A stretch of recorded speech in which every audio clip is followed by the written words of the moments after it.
Hi. Everything starts with your mind. Train your mind. Today is 15th of June 2022. Let us have a quick discussion of all these important topics. Quiz number 47 history के answers हैं। Eight Delhi सल्तनत को witness किया था अमीर खुसरो ने।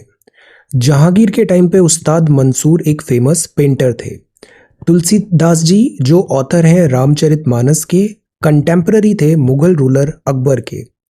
Capital of the kingdom of Maharaja Ranjit Singh थी लाहौर। अरुणा आसिफ अली जी को बोला जा सकता है heroine of 1942 quit India movement. आपका बहुत इंपॉर्टेंट रोल था अंडरग्राउंड रेडियोस। देन आज के सवाल है ring fence policy is associated with whom। इसका करेक्ट ऑप्शन क्या होगा? Who among the following abolished dual government system in Bengal? The tomb of Lord Cornwallis is situated at which place? Which Governor General was prosecuted for impeachment? At the time of the establishment of Asiatic Society in Calcutta, who was the Governor General of Bengal? So these are 5 questions for today. आज की vocabulary है futility, futile है, निरर्थक है, pointless है, useless है। Reverence का मतलब होता है श्रद्धा, डीप रेस्पेक्ट फॉर समवन और समथिंग। इमोल्यूमेंट का मतलब होता है वेतन, salary, fee, profit from employment और ऑफिस। अनफ्लिंचिंग, बेहिचक, नॉट शोइंग फियर और hesitation in the face of danger और डिफिकल्टी। अक्रूड मतलब वृद्धि करना, to increase in amount as time passes. So ये वोकेबुलरी वर्ड्स हैं आज के लिए। If you come across any other important word, write down that word along with its meaning in the comment section down below. ये C set है। C set का ये reading comprehension paragraph है। Try to read this passage carefully and answer this question. Then ये quiz है। ABCDEF 6 village हैं, certain conditions हैं। आपको बताना है कौन से 3 विलेज हैं जो एक लाइन पे है। Okay, so this is CSAT. Now this is the Hindu Delhi edition, Wednesday, June 15th, and this is Indian Express Delhi edition, once again our reference material. See, regarding the course, mains special course में काफ़ी queries आ रही है। सो सी इसमें हम क्या करने वाले हैं, ये कोर्स अराउंड से 100 डेज़ का होगा। 20th ऑफ दिस जून से स्टार्ट होगा, 16th को बिकॉज मेन एग्जामिनेशन है। इस पूरे ड्यूरेशन में हम क्या करने वाले हैं, हम GS1, GS2, GS3, GS4 ये 4 मेन सब्जेक्ट्स हैं और ऐसे। तो हमारा जनरल स्टडीज़ और ऐसे इस पूरे 100 ड्यूरेशन पे हम इसको क्विकली रिवाइज करेंगे, गो थ्रू करेंगे। इसमें हम आंसर राइटिंग पे सबसे ज़्यादा फोकस करेंगे। प्रीवियस ईयर क्वेश्चन पेपर्स देखेंगे, मैं आपसे कुछ कंसाइज नोट्स भी शेयर करूंगा और एक्सक्लूसिव क्लासेस होगी गूगल मीट पे इन द सेंस जैसे आपने प्रीलिम्स 2022 कोर्स में देखा था। तो हम एवरीडे गूगल मीट क्लासेस में we will cover this entire syllabus. Okay, so अब इसमें जो आंसर राइटिंग होगा ना, तो उसका ऐसा फॉर्मेट होता है जैसे अप्रैल तक हम डेली आंसर राइटिंग प्रैक्टिस कर रहे थे। तो सी हिंदी में भी कोई डिफ़िकल्टी नहीं होता है, आप बहुत अच्छे आंसर्स हिंदी में भी लिख सकते हैं। C language is not at all a barrier, और कंटेंट भी किसी भी टाइप का कोई बैरियर नहीं है। हम ओवरलोडेड हैं कंटेंट में, इतनी अच्छी standard books and resources available है। हमको चाहिए उन रिसोर्सेज एंड बुक्स को हम अच्छे से पढ़ पाए। तो सी राइटिंग हिंदी लैंग्वेज किसी भी टाइप का बैरियर नहीं होगा। और यहाँ इतने अच्छे students, these are so good students, ये सारे स्टूडेंट्स के साथ कलेक्टिव ग्रुप क्लासेस में आपको पार्टिसिपेट करने का अपॉर्चुनिटी मिलेगा और इससे लर्निंग कर्व आपका बहुत अच्छा होगा। सी सो द आइडिया इज़, इसमें आपको मैं मॉडल आंसर्स भी प्रोवाइड करूँगा। द आइडिया इज़ कि जब इतने ब्राइट स्टूडेंट्स का यहाँ पे ब्रेन स्टॉर्मिंग होगा तो जो पीयर लर्निंग है वो भी एग्जाम्पलरी होने वाला है। So this is going to be the highlight of this course. Okay, answer writing, और आंसर राइटिंग के थ्रू हम ये सारा सिलेबस क्विकली 100 डेज में उसको लिख के हम पूरा कवर करेंगे। This is going to be the way forward. बाकी जो दूसरा कोर्स है इंडिविजुअल गाइडेंस, ये तो नो ब्रेनर है, पूरे साल भर का कमिटमेंट है 28 मई 2023 तक। एनी जो एस्पेक्ट है रिलेटेड टू द एग्जामिनेशन वो हम यहाँ पे कवर करेंगे। और यहाँ जो प्रॉमिस कर रहे हैं, this is like promise less and deliver more, so what you will be getting is lots and lots more. Okay, so this is there. तो ये करना है. बाकी ईमेल आप मुझे जीमेल सेंड करो, बिकॉज गूगल मीट में जीमेल जो होता है वो बेटर वर्क करता है. Gmail only. Outlook, your institute का मेल या फिर ऑफिस का मेल ये वर्क नहीं करेगा, बिकॉज मुझे आपका कैलेंडर भी यहाँ पे एंट्रीज करना पड़ेगा, फॉर शेड्यूल करना पड़ेगा क्लासेस. तो प्रेफर जीमेल. गूगल फॉर्म जो मैं आपको सेंड कर रहा हूँ वो आप अपने इनबॉक्स में देखो. प्रमोशंस करके एक टैब होता है, एट टाइम्स फॉर्म उसमें चला जाता है. इनबॉक्स में नहीं मिले तो प्रमोशंस टैब में देखना. स्पैम फोल्डर भी आप चेक कर लेना. 19 जून को मैं आपको एक वेलकम मेल सेंड करूँगा, उसको आप वेरीफाई एंड कन्फर्म करना. उसके बाद 20 जून को इंडक्शन क्लासेस होंगी, दोनों मेंस 2022 एंड प्रीलिम्स 2023 कोर्स का. एंड प्रीलिम्स 2022 बैच के जो स्टूडेंट्स हैं, I am not going anywhere, I am here with you. हम जब रिजल्ट्स आ जाएगा तो we will have certain group classes और हम इसमें बड़े अच्छे से डिस्कस करेंगे अब आगे क्या करना है, कैसे पढ़ना है. Okay, what I want to say is I am with you, I am not going anywhere, so do not worry about anything. Okay, so this is going to be our plan of action. Now this is June 15th. One more thing, अगर आप website visit करते हो तो this is our website srajanindia.1. Mobile पे visit करते हैं तो ये जो दो पेजेस हैं, जैसे ये है, दिस इज स्कैन वाला, और ये कोर्स डिटेल, ये जो होता है this comes towards the end. तो आप स्क्रॉल करो बॉटम पे. ओके, तो this is UPI QR code to pay fee. और अगर यहाँ डिफिकल्टी आती है तो आप कॉन्ट्रीब्यूशंस बटन के थ्रू, दिस रेजर पे इंटीग्रेशन के थ्रू भी आप जा सकते हैं. ओके, HDFC बैंक कार्ड पे किसी भी टाइप का डिस्काउंट नहीं है और हम बिटकॉइंस भी एक्सेप्ट नहीं करते हैं, EMI भी नहीं है. Okay, 10 lakh persons to get government jobs in 18 months, announces Prime Minister. Recruitment likely to focus on vacancies in railways, armed forces और GST डिपार्टमेंट. तो पिछले कुछ टाइम से जॉब का, एम्प्लॉयमेंट का, और वो भी गवर्नमेंट एम्प्लॉयमेंट का सीवियर क्रंच रहा है. हर डिपार्टमेंट में आप देखो वैकेंसीज कम होती नज़र आई. एग्ज़ाम्स हो गए, 3-3, 4-4 साल हो गए, रिजल्ट्स ही नहीं आ रहे हैं, ज्वाइनिंग ही नहीं आ रही है. फौज में जो भर्ती होती है, डायरेक्ट सेना भर्ती, उसमें पिछले 2-3 साल से कोई भर्ती का मेला ही नहीं लगा है. तो जो स्टूडेंट्स हैं वो ओवर एज हो जाते हैं. तो ये एक बहुत सीरियस क्राइसिस डेवलप हो रहा था. तो ये टाइमली करेक्ट डिसीजन है कि रेलवेज, आर्म्ड फोर्सेस और GST डिपार्टमेंट, इनमें वैकेंसीज बढ़ेंगी. 10 लाख का वादा किया गया है. Hopefully they should deliver. Now government ने यहाँ पे बताया है मिशन मोड में, because you know what ordinary youth को क्या चाहिए. ऑर्डिनरी यूथ को चाहिए एम्प्लॉयमेंट, फैसिलिटीज, इंफ्रास्ट्रक्चर हो, पीस हो, लॉ एंड ऑर्डर हो, रूल ऑफ लॉ हो. This should be our primary focus. India जो हमको सृजन करना है, we should focus in this direction.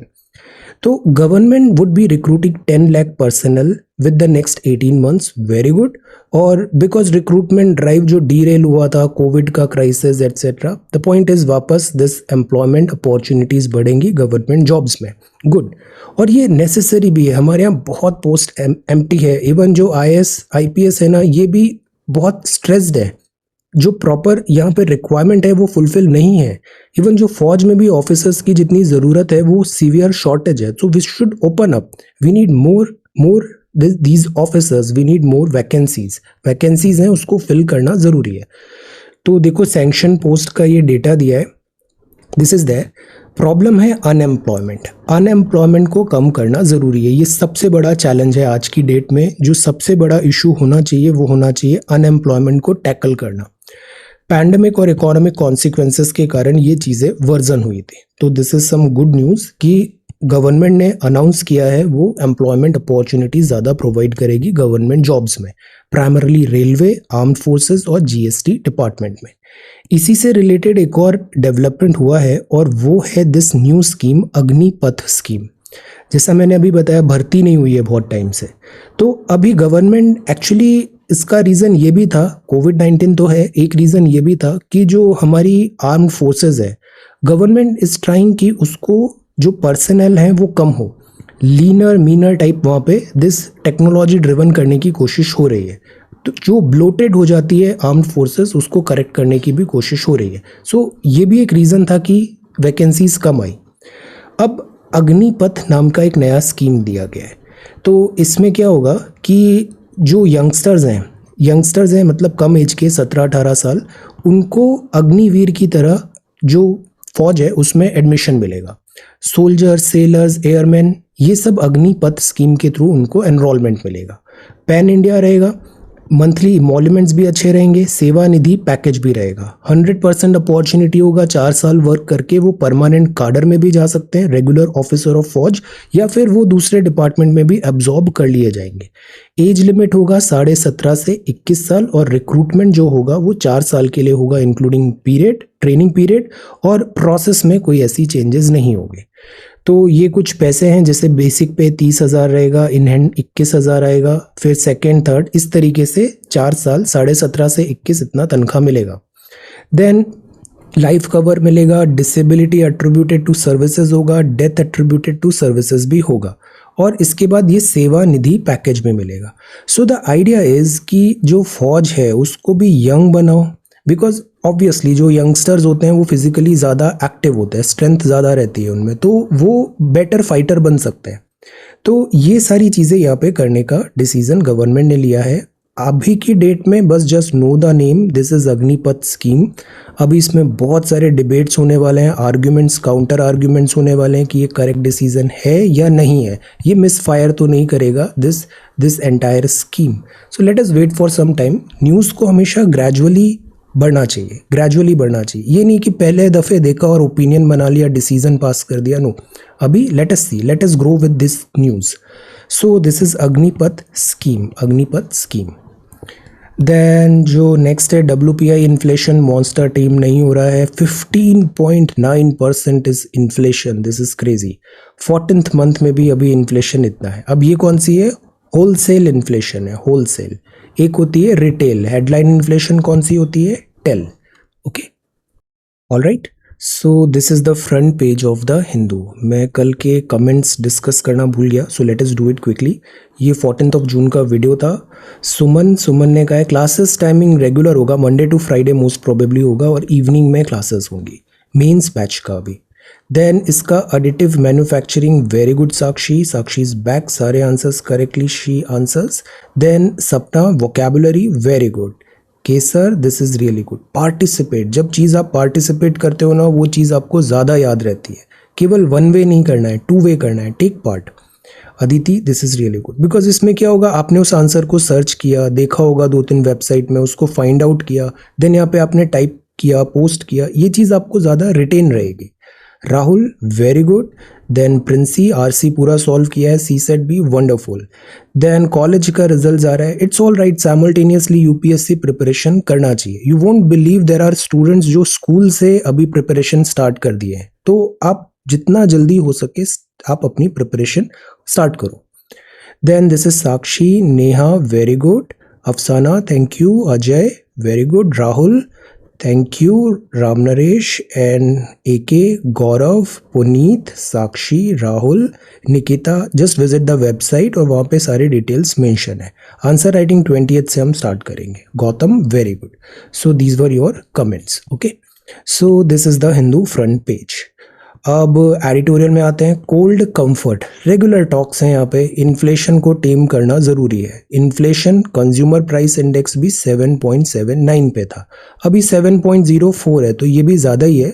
Bracket होता है वो 4 ± 2, मतलब 2% से 6% तक इन्फ्लेशन होना चाहिए। इससे ज़्यादा जा रहा है मतलब रेड फ्लैग्स।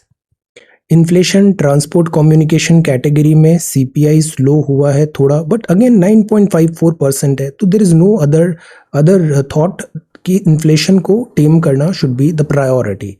RBI भी अभी जो मॉनेटरी पॉलिसी कमेटी है ना, इसकी रेट्स अभी रेपो, रिवर्स रेपो और बढ़ेगी नेक्स्ट मीटिंग से पहले, तो this is there. Transportation fuel price बढ़ने के कारण कॉस्टली हो रहा है।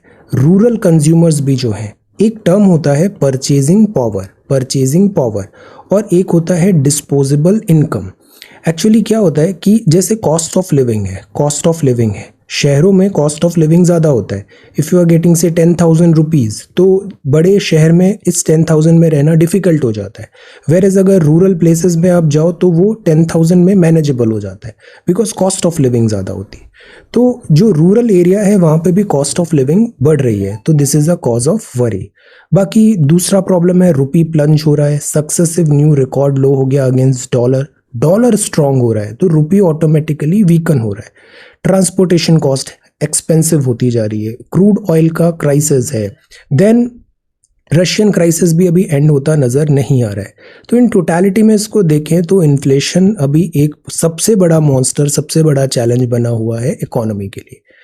और यहाँ पर बात है एंड द वॉर। ओके, तो यहाँ भी प्राइमरली बात यही है कि जो रशियन क्राइसिस है इसको एज सुन एज पॉसिबल इसको ओवर होना चाहिए। वॉर जो है इसके side effects and detrimental challenges जो है पूरे वर्ल्ड में देखने को मिल रहे हैं। रशिया कॉन्टिन्यूसली प्रोग्रेस कर रहा है, यूक्रेन यहाँ पे बैकफुट पे है अभी, बिकॉज यू नो फाइट ऐसा बोला जाता है, फाइट हमेशा अपने दम पे करनी चाहिए। यूक्रेन इंडिपेंडेंट नहीं है फाइट के मेजर्स में, यूक्रेन डिपेंडेंट है नेटो के सप्लाईज से, नेटो की सप्लाईज। यूक्रेन को जितना भी वेपन्स मिल रहा है, इंटेलिजेंस मिल रहा है, सब नेटो के थ्रू आ रहा है। और नेटो एक लिमिट से ज़्यादा यूक्रेन की हेल्प नहीं कर सकता है, वरना फिर वो डायरेक्ट कन्फ्रंटेशन हो जाएगा रशिया के साथ। So they are not going to do that.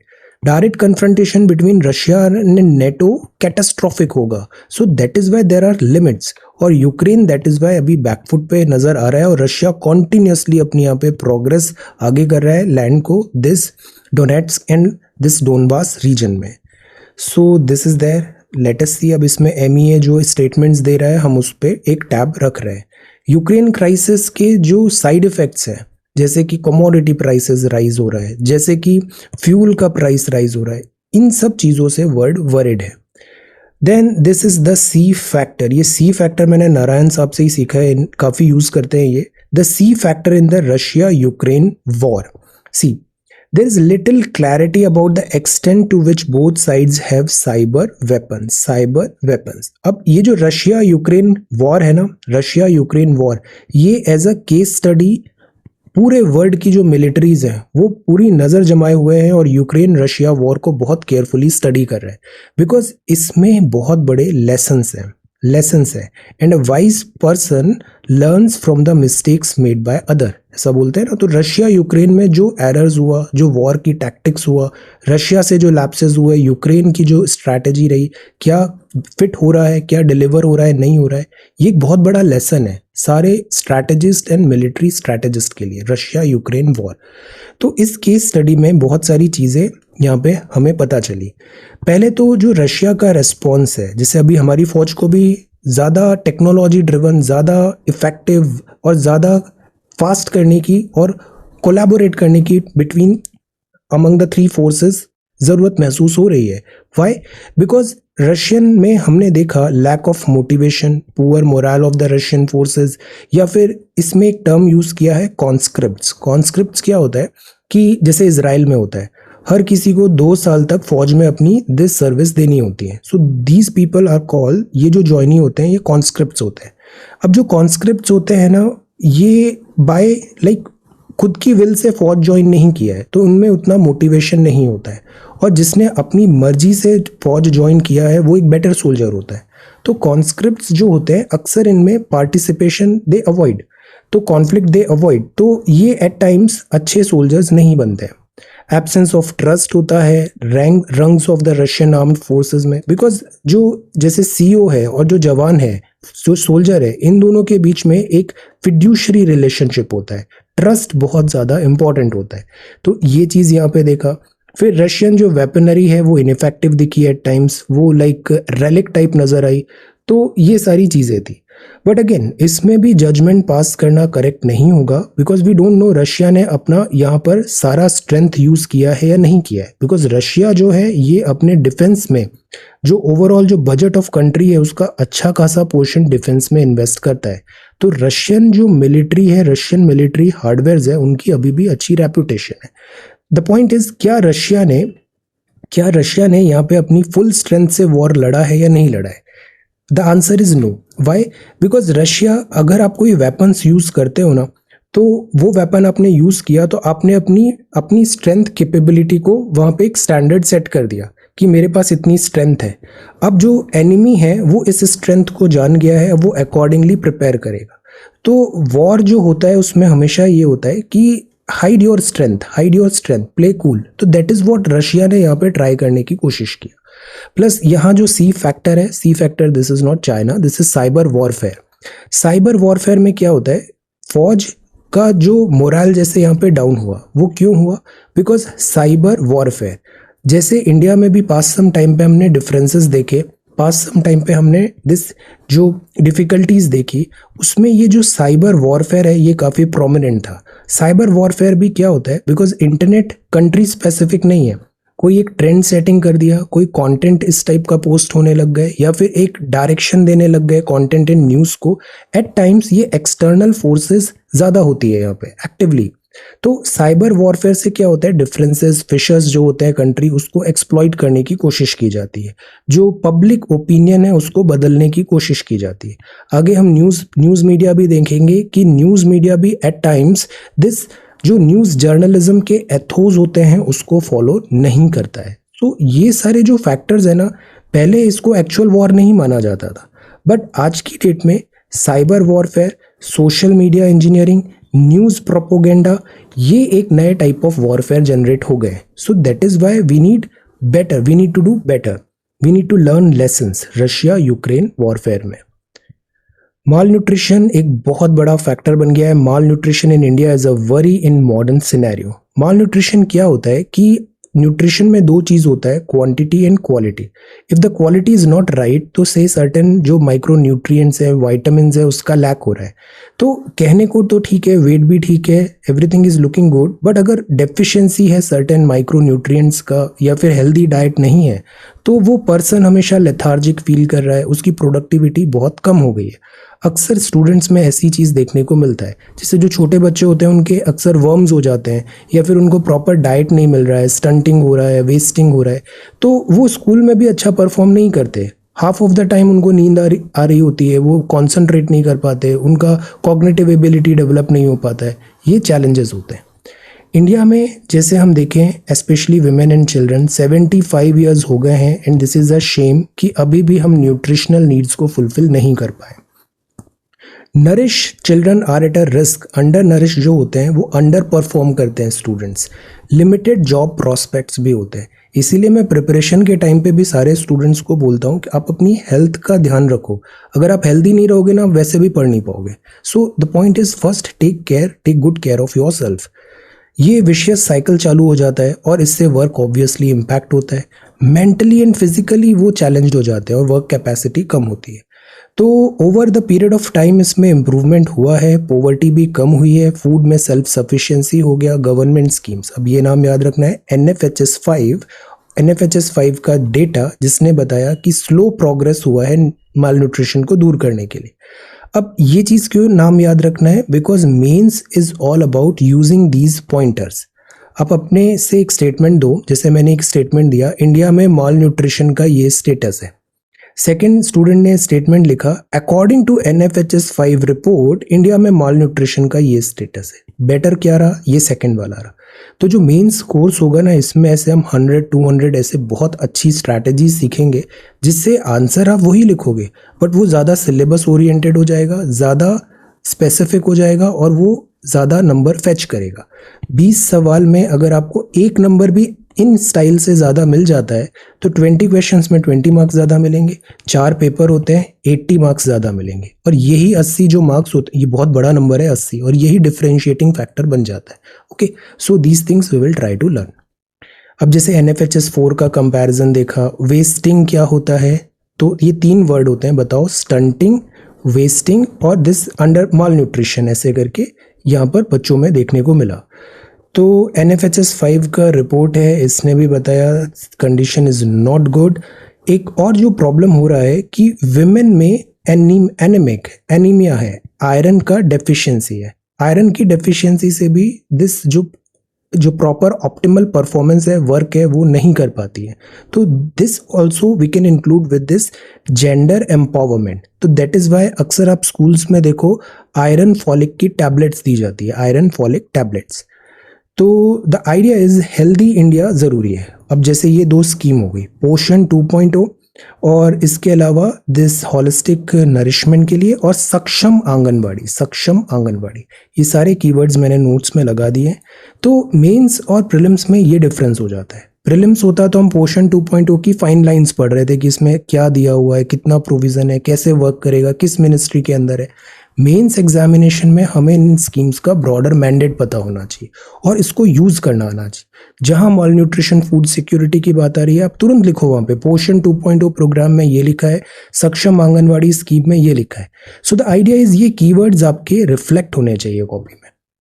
तो यहाँ पर है, तो this is the problem vulnerable group में, specially elderly, pregnant, women, special needs के जो हैं और जो बच्चे हैं, इनको प्रायोरिटी में हमें सर्व करना है, लास्ट माइल डिलीवरी देना है, और इसमें गवर्नमेंट स्टेप्स होंगे। तो माल न्यूट्रिशन एक बहुत इंपॉर्टेंट दिस केस है जिसको हमें दिस बेटर डिलीवर करना है। This is mall nutrition.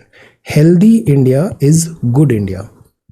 Then the way to end child marriage, अब इसको सोशोलॉजी से करो। जो न्यूज़पेपर अच्छे से पढ़ता है ना, आपको इतने आइडियाज़ आएंगे, थॉट्स आएंगे, और जो नेचुरली आपका जो थॉट प्रोसेस है ना, वो सिंक हो जाएगा, अप हो जाएगा, और वो मैच करेगा यूपीएससी की रिक्वायरमेंट से। सो न्यूज़पेपर जो होता है ये बहुत इंपॉर्टेंट है। The way to end child marriage, legislative approach तो ठीक है, साथ ही साथ सोशल कंडीशनिंग भी चाहिए। अभी क्या हुआ, जैसे कोविड-19 हुआ, स्कूल्स ड्रॉप आउट हो गए, स्कूल्स बंद हो गए, तो बहुत सारे जो बच्चे थे, स्पेशली गर्ल चाइल्ड था, तो वो ज़्यादा वल्नरेबल हो गए this early marriage and child marriage के लिए। तो that is why proper laws are necessary. At the same time monitoring is also necessary. अगर ट्रू सेंस में विमेन एम्पावरमेंट करना है तो हमको सबसे पहले एजुकेशन प्रॉपर देनी पड़ेगी और फाइनेंशियली स्टेबल बनाना पड़ेगा। These are the two bare minimum things. Educating women is important for their personal freedom, social well-being and contributes to human development. इसीलिए मैं आपको इतना रोज बोलता हूँ, पढ़ाई करो। अगर जो ट्रू सेंस में आपको लिबरेट करेगा ना, वो ये आपका एजुकेशन करेगा। एजुकेशन में इन्वेस्ट करो, खुद पे इन्वेस्टमेंट करो, इसके आपको बेस्ट रिजल्ट्स मिलेंगे लाइफ में। Educating women is important for their personal freedom, social well-being and contribute to human development. Legislative approach ज़रूरी है, पॉजिटिव रिजल्ट्स आएंगे। पैट्रियार्कल जो माइंडसेट है इसको बदलने की ज़रूरत है। एम्प्लॉयबिलिटी लाओ, उनमें स्किल एक्विजिशन करो, दीज थिंग्स आर रिक्वायर्ड। तो स्कूल जो होता है, एजुकेशन जो होता है, ये बहुत ज़रूरी है। एजुकेशन से ही जो मल्टीपल डीमंस है हमारी सोसाइटी के, उसको हम फाइट कर सकते हैं, दूर कर सकते हैं। The way to end child marriage. Answer writing में एक चीज़ और इम्पॉर्टेंट होता है, वो होता है अप्रोच। तो that is Y through out this newspaper discussion, जैसे मैं आपको बताने की कोशिश करता हूँ अब इस न्यूज़ को किस अप्रोच से देखना है, सिलेबस के विद इन हो। बिकॉज जैसे कॉन्स्टिट्यूशन है ना, बेसिक स्ट्रक्चर ऑफ कॉन्स्टिट्यूशन, वैसे ही एक बेसिक स्ट्रक्चर होता है हमारी सोसाइटी का, सिलेबस रिक्वायरमेंट का, गवर्नमेंट जॉब्स का। उस डायरेक्शन में अगर हम सिंक करें तो हमको बेटर रिजल्ट्स मिलते हैं। ओके, अब जैसे ये पाम ऑयल इंपोर्ट हुआ, इसमें क्या है, पाम ऑयल हम इंपोर्ट करते हैं, इंपोर्ट एक्सपेंसिव हो जाता है, तो इस बार इतना पाम ऑयल इंपोर्ट हुआ है। ये जो पाम ऑयल है ना, अभी एक मिशन हमने देखा था इंडिया की 2 जगह इसका प्रोडक्शन करने की, कल्टीवेशन करने की बात है सिस्टमैटिकली। वो आंसर कौन सी 2 जगह है? Okay, palm oil. और पाम ऑयल हम किस कंट्री से स्पेसिफिकली इंपोर्ट कराते हैं ये भी बताइए। ये गूगल चैटबॉट है। चैटबॉट क्या है? गूगल चैटबॉट एक तो होता है नॉर्मल चैटबॉट। नॉर्मल चैटबॉट जैसे एक आस्क दिशा है इंडियन रेलवे IRCTC का, मतलब एक मशीन लगा दिया है, उससे आप सेट क्वेश्चंस पूछो, वो सेट आंसर्स आपको बता देगा। तो this is normal chatbot. Google का ये जो चैटबॉट है, this chatbot is very sophisticated. और ये जो चैटबॉट है that is language model for dialogue application. Language model for dialogue application, ये जो है ना, ये AI पे डिपेंडेंट है। ये बहुत ज़्यादा model, this neural network, computing, conversational agent है। The idea is artificial intelligence क्या होती है? जब मशीन्स ह्यूमन बींग्स की तरह सोचने लग जाता है, ह्यूमन बींग्स की तरह परफॉर्म करने लग जाता है। सिमिलरली अगर हम मशीन्स को सिखाना है तो हमें बहुत सारा डेटा देना पड़ेगा, बहुत सारा डेटा प्रोसेस करेगा और वो डेटा प्रोसेस करते ही अल्गोरिदम बनाएगा और सीखता जाएगा कि ये हो तो ये करना है, ऐसा हो तो वैसा करना है, लाइक दैट। तो अभी बिकॉज हमारी कॉम्प्यूटेशनल पावर स्काई रॉकेट हो गई है और डेटा तो स्काई रॉकेट से भी ऊपर हो गया है, data generation. So the reason is artificial intelligence अभी बहुत तेज़ी से आगे प्रोग्रेस कर रही है।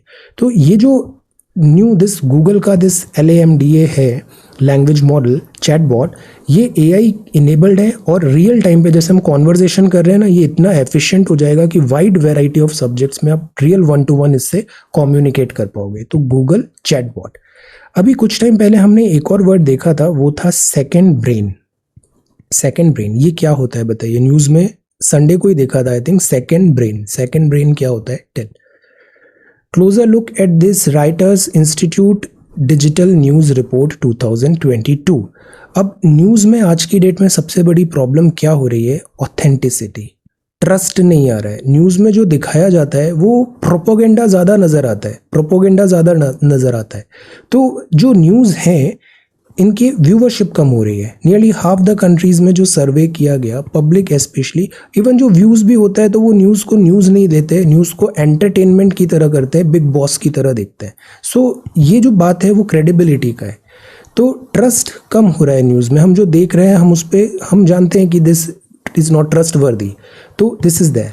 बाकी इंडिविजुअल क्रिएटर्स जो हैं, टॉप सोशल मीडिया प्लेटफॉर्म, ये भी अब न्यूज़ की तरह काम कर रहे हैं। तो न्यूज़ भी अब एक डिसेंट्रलाइज्ड होता जा रहा है। जो भी यहाँ पे अक्सर जैसे कंटेंट भी आता है या फिर जैसे वायरल कंटेंट है या फिर नेगेटिव है या फिर प्रोपोगेंडा ड्रिवन है, इन सब चीज़ों पे एक better regulation is very much required. Regulation दो टाइप का हो सकता है। एक रेगुलेशन है जो गवर्नमेंट जैसे IT रूल्स लेके आई, उसके थ्रू रेगुलेट कर रही है जिस सोशल मीडिया को, और जो बाकी न्यूज़ मीडिया एजेंसीज हैं इनके लिए तो प्रॉपर लॉज है IT मिनिस्ट्री का। ओके, अब तो एक रेगुलेशन तो ये गवर्नमेंट के थ्रू है। दूसरा रेगुलेशन जो इतना इफेक्टिव भी नहीं है, बिकॉज हमने देखा था ये TRP रेटिंग्स को भी एट टाइम्स फज करते हैं। सेकेंड जो बेटर रेगुलेशन हो पाएगा वो ये रेगुलेशन हो पाएगा बाय यूजर्स। सी, हम अक्सर सारा ब्लेम कंटेंट क्रिएटर पे डाल देते हैं कि कंटेंट क्रिएटर ने ऐसा किया, या फिर जो डिवाइसिव स्टेटमेंट्स आए, या फिर दिस जो हार्मनी को डिस्टर्ब कर रहा है, इस टाइप का प्रोपोगेंडा एटसेट्रा हो रहा है। ये जो क्रिएट किया है वो तो रेस्पॉन्सिबल है ही साथ यूज़र का रेस्पॉन्सिबिलिटी नहीं है कि they are providing it millions and millions of views, they are earning so much of money because of you, so they will obviously prepare that type of content because user want that content. So the idea is सब Frankenstein monster of fake news, this bigotry को अगर दूर करना है तो user maturity सबसे ज़्यादा important होगी। यही एक परमानेंट सॉल्यूशन है, user maturity, user discretion. Then this is quiz. ये अच्छा क्विज था अबाउट दिस चेस का, मैंने इसके आंसर्स अभी टेलीग्राम पे शेयर कर दिए। Centre clears Agnipath scheme. अब इस अग्निपथ स्कीम में ही अभी केवल अनाउंसमेंट हुआ है। लर्न द बेसिक्स, इसमें किसी भी टाइप का ओपिनियन, जजमेंट वगैरह, wait for some time, let us see इसके और फाइन डिटेल्स क्या आते हैं। तो न्यूज़ हमेशा लेयर्स में पढ़नी चाहिए। अनएम्प्लॉयमेंट हैज़ डिक्रीज्ड, ऐसा लेबर फोर्स सर्वे ने कहा है। Then this is again so painful, this is very very painful. जम्बोज और इस तरीके से ट्रेन एक्सीडेंट्स, इसका सॉल्यूशन ज़रूरी है। कॉरिडोर्स होने चाहिए दिस ट्रैक के आसपास, जैसे एक दिस मधुमक्खी की आवाज़ का ऐसा कोई इंस्ट्रूमेंट लगाएं कि एलिफेंट नहीं आए। जो यहाँ पे ट्रेन्स निकल रही है वहाँ पे स्पीड लिमिट लगा दो, 20 किलोमीटर पर आवर से ज़्यादा स्पीड से नहीं चल पाएंगे ताकि ब्रेकिंग पॉसिबल होगा। This thing we should not let happen, this thing we should not let happen. Then Indian workers treated like slaves in Qatar, तो this is also one thing. अक्सर क्या होता है कि जो कंट्रीज़ हैं वो डेवलप्ड होती है, इंडिया के जो वर्कर्स अक्सर यहाँ पे ब्लू कॉलर वर्कर्स ज़्यादा हैं, तो उनका at times human rights violation भी होता है और उनको ट्रीट प्रॉपरली किया नहीं जाता। फिर एक कफाला सिस्टम होता है यहाँ पे, तो इसमें आप जिस एजेंट के थ्रू गए हो तो आपका पासपोर्ट वगैरह जब्त हो जाएगा। These things are there, you need some like authority इधर वर्क करने के लिए। तो seizure of passport of workers हो जाता है, लिविंग कंडीशंस ठीक नहीं है, ओवर टाइम वर्क है, सेक्सुअल अब्यूज़ है। सो ये सारी चीज़ें यहाँ पे अक्सर है, ह्यूमन राइट्स वायलेशन। तो this is that. Elderly lack financial social security study, this should be provided elderly. Joe Biden Saudi Arabia का विजिट होगा, interact with MBS, and this is eastern Ukraine city. Chinese official hold candid discussion. 25% stake France green hydrogen unit. अभी जो green hydrogen है ये next big thing होने वाला है, huge potential है इस सेक्टर में. CCI अप्रूवल, एयर इंडिया का electric bus is future, airlines business as usual. And this is sports. कल फाइनली हम जीत गए alive in series. Now this is Indian Express. W will cut salary and pension bill. Actually फौज में ये जो तनख्वाह और पेंशन है ये एक बहुत बड़ा चंक बन जाता है एक्सपेंडिचर का, तो इधर भी वर्क चल रहा है अभी. गवर्नमेंट जॉब्स मिशन मोड में देना है. Force of change Agnipath. Gradually इस पे ओपिनियन बनाना है अग्निपथ. देन रिकवरी एज है mister Xi Jinping and Taiwan. Presidents आपके अभी चुनाव होने वाले हैं, अगले 1-2 महीने हम बहुत पढ़ने वाले हैं president related articles. Then the expansion game BRICS. Then this is Russia control 80% of this key Ukraine cities.